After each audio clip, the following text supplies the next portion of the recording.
Des 4 vérités. Bonjour Jeff Wittenberg, Bonjour, ce matin vous recevez Rhys, directeur de la publication de Charlie Hebdo. Oui, directeur de Charlie Hebdo, caricaturiste, dessinateur bien connu et qui nous parle ce matin du livre qu'il vient de publier.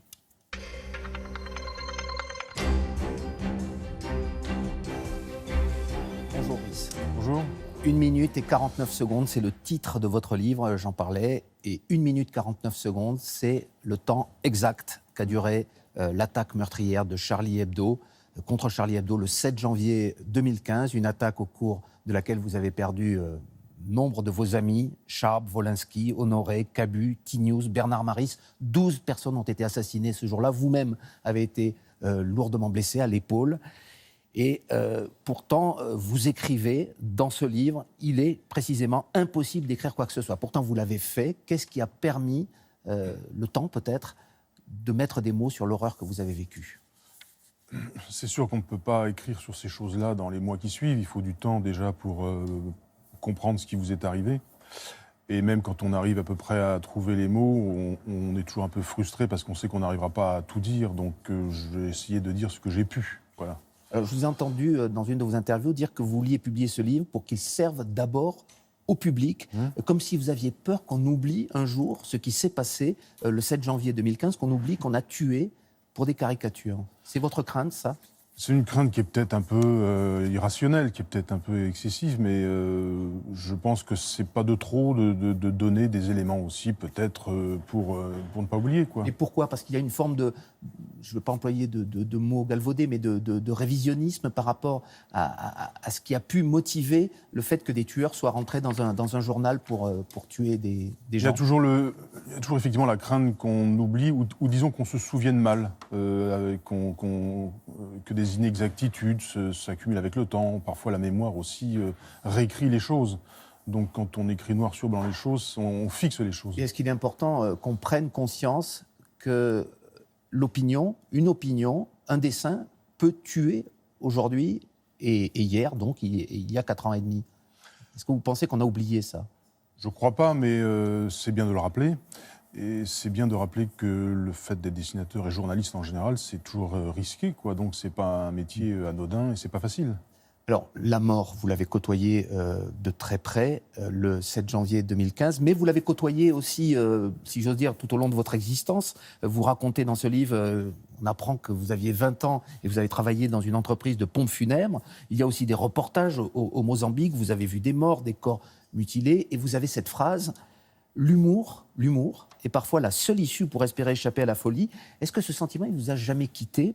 Est-ce qu'on peut encore avoir de l'humour ? Est-ce qu'on peut encore rire de tout après ce que vous avez vécu, vous ? Rire de tout, j'aime pas trop cette expression, mais avoir de l'humour, oui, c'est vital. C'est ce qui vous fait traverser justement les épreuves. C'est ce qui vous permet de relativiser un tout petit peu, de faire un pas de côté et de supporter des choses qui sont en fait en vérité assez insupportables. Et l'humour est toujours possible, Rhys ? Moi, je pense que l'humour est toujours quand même un peu possible, voilà. Il ne s'agit pas de rire de tout, n'importe comment, mais de rire, je veux dire, à bon escient, oui, on peut. Alors, il y a un mot que vous n'aimez pas beaucoup, c'est celui de victime. On l'emploie un peu à tort et à travers, ce mot de victime, écrivez-vous. Or, vous revendiquez, comme vos amis, le fait que vous n'étiez pas une victime, mais d'abord, peut-être une victime ce jour-là, mais avant tout, un innocent. C'est vrai que le mot victime est un mot qu'on utilise pour beaucoup de choses, mais dans le cas présent, c'est vrai qu'à Charlie Hebdo, on nous a un peu accusés d'être responsables de ce qui nous est arrivé, parce qu'on avait publié des choses qu'on n'aurait pas dû publier. Et moi, je revendique, avant victime, je dirais que je revendique le qualificatif d'innocent, parce qu'on n'a pas commis de faute, voilà. Alors justement, vous croyez au hasard, 90% des péripéties de notre vie, je vous cite, sont le fruit du grand bordel de la vie, communément appelé le hasard. Et ce jour-là, justement, le 7 janvier 2015, il n'y avait aucun hasard. Les tueurs sont venus, ils savaient très bien ce qu'ils faisaient.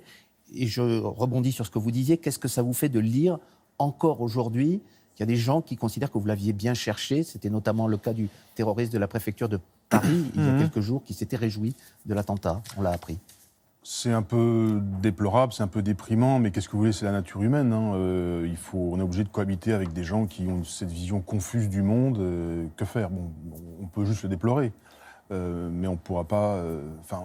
il faut essayer de convaincre les gens qui ont peut-être mal compris que non, on n'était pas responsable de ça. Et comment justement convaincre? Il faut discuter avec eux, parce que souvent on s'aperçoit que beaucoup de gens qui avaient des a priori sur Charlie Hebdo ne connaissaient pas du tout Charlie Hebdo et ont découvert Charlie Hebdo uniquement à travers ce drame et n'avaient pas connaissance de ce qu'était Charlie Hebdo, l'histoire de Charlie Hebdo. Finalement, quand on discute, on voit qu'on atténue un peu peut-être certains a priori que les gens avaient sur le journal. Mais sur le point fondamental qui est de se demander si attaquer les religions mérite finalement qu'on soit châtié pour ça jusqu'à la mort. Est-ce qu'on a évolué là-dessus, vous pensez? Le terme attaquer, on critique les religions. Voilà. Mais c'est vrai que ça a peut-être crispé les choses. Ceux qui acceptaient cette idée-là sont plus militants, mais ceux qui la refusaient le sont peut-être encore plus. Mais bon, on ne doit pas céder. Voilà. Il ne faut pas se laisser impressionner par les tensions et les intimidations. Les tensions, on va en parler. Votre livre, c'est un récit, c'est un hommage à vos amis disparus. On les a cités au début de cette émission. Vous leur consacrez de nombreux chapitres pour parler d'eux, de leur vivant. Il est vrai aussi que c'est un coup de gueule, votre livre, contre tout d'abord ceux que vous appelez les collabos. Qui sont-ils, ces collabos? C'est surtout, je pense surtout aux intellectuels, à ceux qui sont outillés intellectuellement pour penser, pour aider aussi peut-être le grand public à y voir plus clair, et qui finalement ne font pas ce travail et justement, vous parlez de danger, préfèrent se mettre en retrait et ont des positions de prudence que je déplore. Je trouve que quand on est intellectuel, on doit être en première ligne et on doit peut-être prendre des risques aussi, prendre des positions un peu difficiles. C'est quoi la prudence, Rhys? Est-ce que c'est la laïcité apaisée, par exemple, que vous dénoncez? Ceux qui pensent que la loi doit s'adapter aux exigences des religions et de l'islam en particulier? Évidemment, ce genre de discours, c'est les discours de facilité, parce que c'est moins risqué. C'est plus facile de dire à ceux qui défendent la laïcité d'être plus modérés que de le dire à des religieux extrémistes. Voilà, parce que les religieux extrémistes ne vous écouteront pas. Donc c'est un peu la solution de facilité de s'en prendre à la laïcité. Mais vous dites qu'ils font ça pour apaiser le débat, enfin, c'est leur but. Enfin, c'est ce qu'ils disent, c'est les tenants de la laïcité apaisée. Or, le débat aujourd'hui, il est vif. Vous l'avez observé, par exemple, sur la question du port du voile, qui a ressurgi après ce qui s'est passé au Conseil régional de Bourgogne. Qu'est-ce que vous avez pensé, d'ailleurs, de cette scène et des conséquences qu'elle a eues? Le comportement de l'élu qui a fait ça est déplorable. On n'a pas montré du doigt une personne dans un lieu public comme ça. Donc, je comprends que ça a été condamné, c'est pas défendable. Après, c'est l'éternel problème, c'est que le voile est devenu le symbole de tout un tas de choses, d'ailleurs assez confus dans la tête des gens, et c'est vrai que c'est pas évident d'y voir bien clair et de ne pas sombrer dans les amalgames. Et pour vous, est-ce qu'il y a un problème là-dessus? Est-ce qu'il y a un problème aujourd'hui?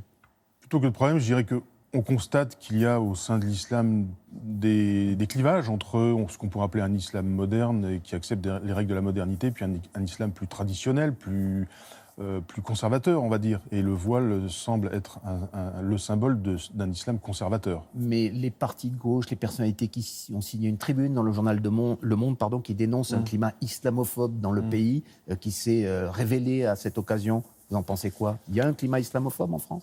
Non, je pense qu'il y a un climat, méfiant et inquiet sur le radicalisme, sur l'intégrisme, sur l'intolérance. Et les gens voient le voile, à tort ou à raison, comme le symbole de cette tendance-là. Donc il ne faut pas non plus balayer d'un revers de manche ces inquiétudes auxquelles il faut répondre autrement que par des pétitions sur l'islamophobie, parce que c'est des dialogues de sourds qui n'en finissent pas. Mais surtout que l'islamophobie, vous la dénoncez aussi. C'est un terme, d'abord, ça veut dire quoi? Avoir peur de l'islam? Il n'y a pas à avoir peur de l'islam. Moi, je n'ai pas peur de l'islam. Ça ne me dérange pas que les gens croient aux religions qu'ils veulent. Après, c'est plus une question de rapport par rapport à la loi, à la République. Voilà. Est-ce que c'est la loi des hommes qui est au-dessus de la loi des religieuses, ou est-ce que ce sont les lois religieuses qui sont au-dessus de la loi des hommes? C'est la seule question, c'est tout. Merci beaucoup, Rhys. 1 minute et 49 secondes, c'est votre livre, le titre de votre livre, publié aux éditions Actes Sud. Et c'est une lecture utile pour se rappeler ce qui s'est passé et utile aussi pour réfléchir à beaucoup de questions qui se posent aujourd'hui. Merci à vous. Merci beaucoup. Et Damien, c'est à vous. Merci.